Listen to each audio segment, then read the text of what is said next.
Hello everybody, this is AK, I'm back. For those of you who are more observant, you realize that this looks a bit different from the usual World of Warships because this is actually the Russian server, right? So World of Warships actually has two companies, one in Russia and one for the rest of the world, right? They split after Russia's invasion of Ukraine, right? So yeah, they have both gone their own ways, and in this version of the game, the Russian server, they have their own game modes and they have their own ships, right? Because it has been a few years and they have gone along their own paths, you know. And I decided to try the Russian server because people have told me that it's a lot of fun, right? And in this game mode, right, it's a bit like what we saw in my last video, the asymmetric game mode, except that this one, the enemy ships, they are not limited in numbers.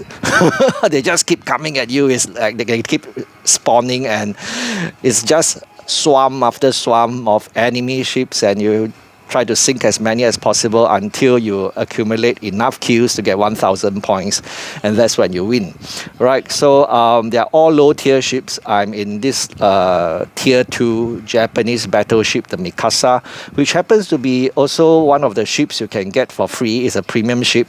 One of the ships you can get for free if you were to use my referral code to download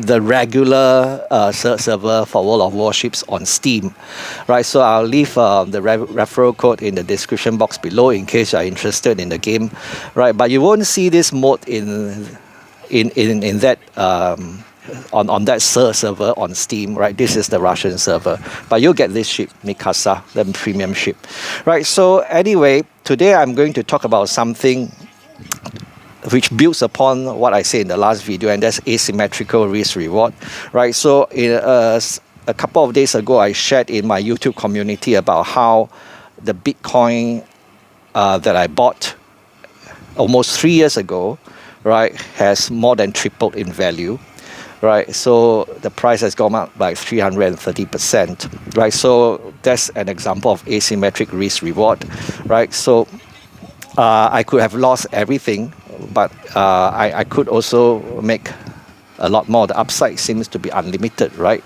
But of course, I've said before that I buy Bitcoin because I think of it as digital gold. So like gold, I think of it as an insurance against very flawed fiat currencies. But of course, people are attracted to the price movement. People always get attracted to price movements. And so you say, wow, it's gone up 3 times. Do you think it can go up a lot more from here? And I'll tell them, I don't know, right? Because I don't know how to do analysis for Bitcoins. I don't know how to do analysis for gold. All I know is that they are good insurance products, right? Because they are geopolitically neutral, right? And these assets, right, even though they do not generate an income, they are driven, the demand for these assets driven by fear. And not only that, because of scarcity, you can't actually have infinite amount of gold or Bitcoin, right? There is a limit, right? It's not like paper money, which the governments can keep printing, you know, non-stop. And Bitcoin and gold, there's scarcity, right? So I don't know how high Bitcoin is going to go to. But there are experts who say Bitcoin could go up to 300,000 US dollars within the next 6 to 12 months.